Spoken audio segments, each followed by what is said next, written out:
போதை தெளிகிற வரைக்கும் தான் அவனால அந்த சந்தோஷமா இருக்கும்.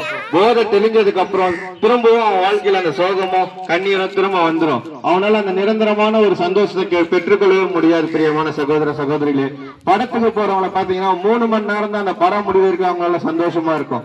அந்த 3 மணி நேரம் முடிஞ்சதுக்கு அப்புறம் திரும்ப அவங்க வாழ்க்கையில சோகமோ திரும்ப அந்த வந்துதான் தீருங்க. பிரியமான சகோதர சகோதரிகளே, இது மாறணுமா, அவங்க வாழ்க்கையில நிரந்தர சந்தோஷம் சமாதானம் வரணுமா, ஒரே விஷயம் தாங்க. என்னோட பரிசுத்த வேதாகம் சொல்லியது, துன்மார்கனுக்கு சமாதானம் இல்லை என்று. யார் துன்மார்கன்? பாவம் செய்கிறவனே துன்மார்கன். நம்மளோட வாழ்க்கையில பாவம் இருந்தா நம்மளால சந்தோஷமாவும் சமாதானமாவும் நிம்மதியாவும் வாழ முடியாதுங்க. பாவம் செய்கிறவனே துன்மார்கன் என்று பரிசுத்த வேதாகம் சொல்லிடுங்க. பிரியமான சகோதர சகோதரிகளே, இந்த பாவத்தை எப்படி போக்குறதுன்ட்டு அநேக பேர் தான தர்மங்கள் செய்யறாங்க. ஏழைகளுக்கு பணத்தை வாரி இறக்குறாங்க. ஒரு சில பேர் எங்கெங்கயோ போய் சென்று பாக்குறாங்க. ஆனா அவங்களால சந்தோஷத்தையும் சமாதானத்தையும் பெற்றுக்கொள்ள முடியலங்க. பிரியமான